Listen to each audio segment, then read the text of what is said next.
15 dias, hein, para o segundo turno das eleições. E aí os candidatos estão traçando as suas estratégias e buscando os caminhos que vão percorrer nessa reta final para tentar conquistar voto ou para tentar manter a liderança ali, no caso do ex-presidente Lula, que ficou à frente no primeiro turno. Vamos conversar agora com os nossos analistas para falar um pouquinho desses destaques, porque Lula, por exemplo, está pensando em ampliar a sua permanência no estado de Minas Gerais por conta do temor de que Bolsonaro consiga ali conquistar votos e fazer com que ele perca a liderança naquele estado que é tão importante para definir, ou que tem uma tradição de definir as eleições aqui no Brasil. Conversamos com eles então, Basília Rodrigues, Alexandre Borges, Gustavo Uribe, muito bem-vindos, é muito bom conversar com vocês aqui nesta quarta-feira. Quero começar com você, Uribe. Lula conseguiu manter ali manter-se à frente, mas a gente tem visto ao longo das últimas semanas apoio do governador reeleito Zema para Bolsonaro, reunião com vários prefeitos organizados por Zema, inclusive. Agora há um temor da campanha de Lula de que isso possa trazer alguma colheita para Bolsonaro e algum tipo de problema ou uma seca ali para a campanha de Lula? É hora de preencher os flancos abertos, Cine. Inicialmente, bom dia a todos. Bom dia, Cine. Bom dia, Marcela. Bom dia, meu amigo Alexandre. Bom dia, minha amiga Basília. A Roger Guedes também e a Yuri Alberto, que terão uma ótima noite hoje no Maracanã. Começamos falando a respeito de Luiz Inácio Lula da Silva. Hoje ele tem um encontro com os evangélicos. O Leandro Rezende e a Basília Rodrigues trouxeram nos últimos dias detalhes dessa carta ao povo cristão, que deve sair hoje, é o que se espera na campanha do petista. E depois ele vai a Porto Alegre. Porto Alegre, que deu vitória a Lula no primeiro turno, mas o Rio Grande do Sul deu vitória a Jair Bolsonaro. Há uma avaliação de que Lula precisa preencher esses espaços e tentar diminuir a vantagem de Bolsonaro, sobretudo no Rio Grande do Sul. Então a ideia neste primeiro momento é tentar avançar para a região metropolitana de Porto Alegre e tentar conquistar algumas cidades do interior do estado que são majoritariamente bolsonaristas. Depois, Lula vai ao Rio de Janeiro e aí Minas Gerais. Por que Minas Gerais? Além dos clichês que a gente sempre fala de quem ganha em Minas Gerais ganha a eleição nacional, que é o microcosmo nacional, as pesquisas internas do PT apontam que o apoio de Romeu Zema tem feito virada de votos no estado e que é preciso que Lula foque um pouco mais por lá. A ideia inicial de Lula era, no final dessa semana, ir ao Nordeste ou Norte. Uma ideia inicial, por exemplo, era ele ir ao Amazonas junto com Simone Tebet para apoiar a candidatura de Eduardo Braga do MDB. Mas desistiram, adiaram para a semana que vem. A ideia é que ele foque realmente em Minas Gerais. Primeiro, em Teófilo Otoni, uma cidade importante em Minas Gerais, e também na cidade de Juiz de Fora, onde Jair Bolsonaro esteve, onde ele sofreu a facada, mas é uma cidade eminentemente petista. A prefeita da cidade é petista e deu vitória a Lula. Então é uma necessidade, uma tentativa de segurar essa vantagem de 600 mil votos que Lula teve em relação a Bolsonaro, para que não haja uma virada e ela contamine cidades ao redor. Lula teve vitória tanto no norte de Minas Gerais como no Triângulo Mineiro. A ideia, então, também é que na semana que vem volte à região metropolitana de Belo Horizonte, onde Romeu Zema teve vitória, e aí é uma tentativa de ampliar a vantagem que ele teve em Belo Horizonte para a região metropolitana. Jair Bolsonaro acabou vencendo em Belo Horizonte, mas a diferença foi pequena. Então Lula ainda avalia que com a ajuda de Simone Tebet consegue ampliar este cenário. E aí vamos para Jair Bolsonaro. Jair Bolsonaro faz uma imersão em São Paulo na tentativa de ampliar um pouco seus votos no maior colégio eleitoral do país, mas ele ainda deve ir a Salvador na semana que vem. Por que Bahia? Bahia é o quarto maior colégio eleitoral do país. Mais que isso, Bolsonaro, para conseguir vencer Lula, precisa baixar a vantagem no Nordeste. A avaliação feita no Palácio do Planalto é que não basta ele aumentar um pouco no Sudeste e no Sul. Ele precisa ter uma margem de diminuição no Nordeste. Se ele não conseguir, Lula pode ganhar nesse segundo turno.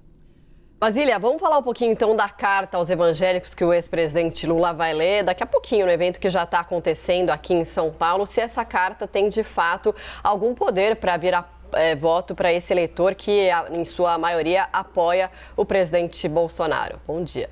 Olha, tem uma grande expectativa de que sim, que essa carta seja importante para fundamentar o voto de religiosos em Luiz Inácio Lula da Silva e até servir como aí um artifício que ajude a mudar a percepção daqueles religiosos que acham que Lula defende o aborto, que é contra a família, os valores, os pilares cristãos.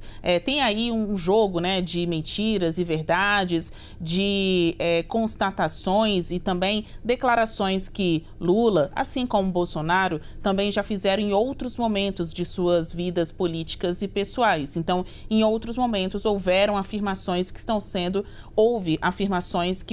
sendo trazidas agora, né, para 2022. O que Lula tem dito nas suas explicações? Que ele é contra o aborto, mas a favor de que as mulheres tomem a decisão, sejam responsáveis pelos seus corpos, né, possam aí terem respeitadas a sua liberdade individual. Claro, isso dentro da lei. Uma vez, isso a campanha petista sempre bate. No governo petista não houve uma ampliação indiscriminada das formas legais de fazer aborto. A gente tem aí o caso dos fetos anencéfalos ou quando a mãe está grávida, né, fruto de um estupro, ou se esta gestação fizer mal à saúde da mulher grávida, né, se acabar interferindo em algum risco de vida, né, de saúde. Então, estas são as 3 condições hoje que legalmente permitem o aborto, a interrupção da gravidez no Brasil. Existem outras discussões, como a possibilidade de autorizar que em até 12 semanas as mães possam, então, fazer o aborto? Existem. Mas estas variáveis estão dadas, né, estão valendo hoje no Brasil, ou tem o apoio do governo ou teve, né, no caso dos governos passados de Lula? Não, e é isso que eles querem colocar nesse jogo agora. Dizer que, mesmo no comando do Brasil, Lula lá atrás não ampliou as modalidades de aborto, né, em demasia, não ampliou as modalidades de aborto no Brasil.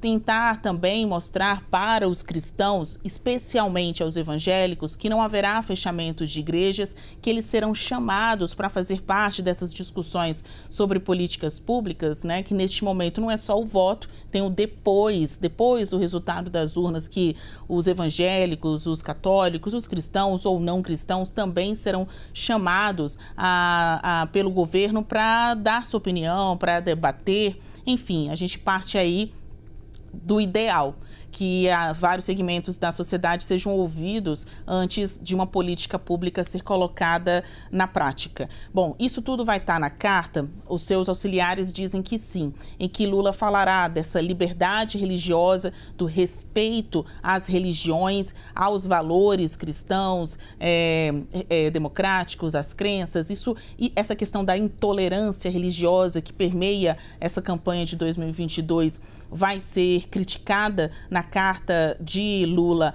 aos cristãos, especialmente aos evangélicos. Hoje, inclusive, mais cedo, a gente teve a oportunidade de fazer aqui um quadro na CNN, o Dois Lados, em que ouvimos 2 políticos, um bolsonarista, um lulista, e por uma ironia, né, assim, 2 mineiros, em que foi interessante ouvir como cada lado tem aí posto os seus argumentos sobre por que votar em Bolsonaro, por que votar em Lula. E essa questão do respeito às crenças, à instituição da família, à proteção da vida, isso está no debate eleitoral. Isso limita aí o campo de diálogo da esquerda, o campo de diálogo do candidato Luiz Inácio Lula da Silva.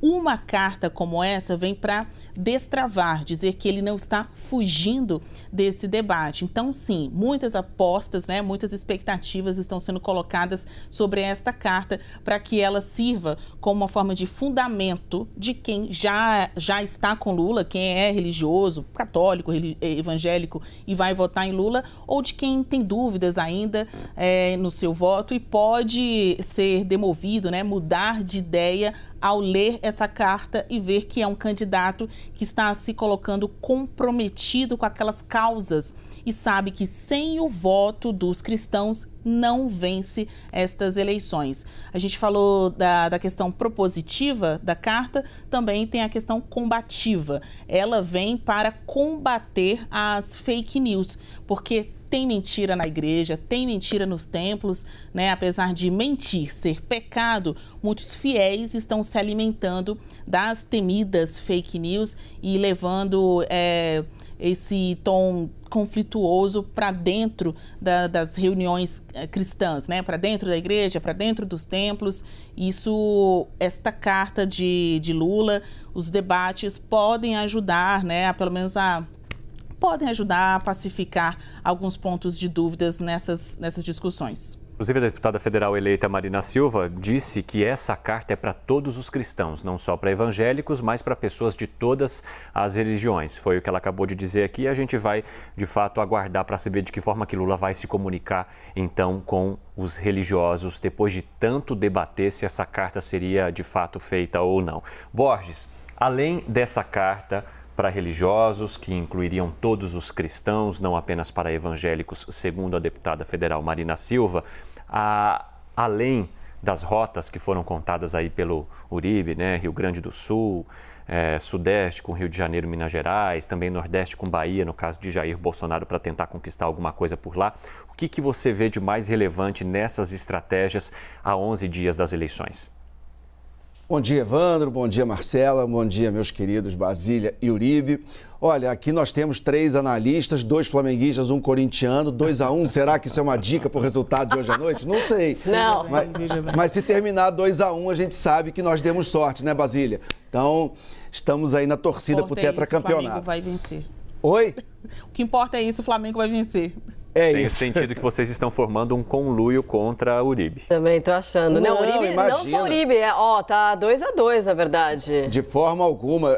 O Uribe sabe a honra que é ser vice-campeão perdendo pro Flamengo. Ele não tem aí problema nenhum. Mas olha só. Vamos lá. Olha, o que a gente vê é o seguinte, há 11 dias da eleição, todo lugar importa, mas evidentemente você tem esse foco na região sudeste para a campanha bolsonarista. Por quê? Porque em relação ao Nordeste, e eu comentei ontem que estava um clima ali de divisão dentro da campanha na área de comunicação de Jair Bolsonaro, porque você tem a chamada ala ideológica que quer sempre apostar no discurso anticomunista, no discurso ali dos costumes, enfim, para contrapor a uma imagem que é projetada e que se quer colar no PT, que tem funcionado indiscutivelmente. Bolsonaro teve 51 milhões de votos no primeiro turno, ficou a 6 milhões de votos de Lula, próximo, é um candidato extremamente competitivo num jogo aberto. E você tem o marqueteiro do PL, do Da Lima, que indicado por Valdemar Costa Neto, que seria, vamos dizer, a ala profissional da política, que teria advogado por uma campanha mais propositiva, mas cada vez mais a ala ideológica, que é muito ligada aos filhos, a Carlos Bolsonaro, enfim, ela acaba falando mais alto.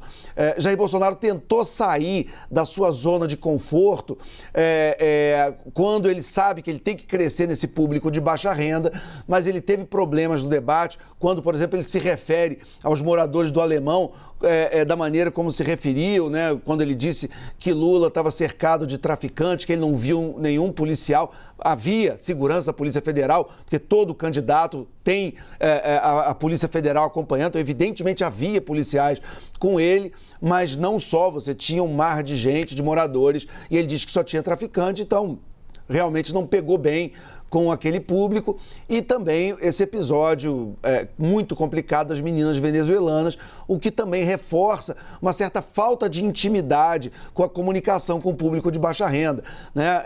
Ali passou realmente mensagens completamente truncadas para esse público. E aí o que ele faz? Ele volta para a sua zona de conforto, que é o que construiu a sua candidatura e construiu a sua força do bolsonarismo, que é o discurso que agrada classes médias, classes altas, o agro, e ele viu que realmente esse outro campo não é tanto dele, e ele volta aonde ele tem força e ele aposta ainda mais, dobra a aposta, porque é aí que ele acha que pode tirar a diferença.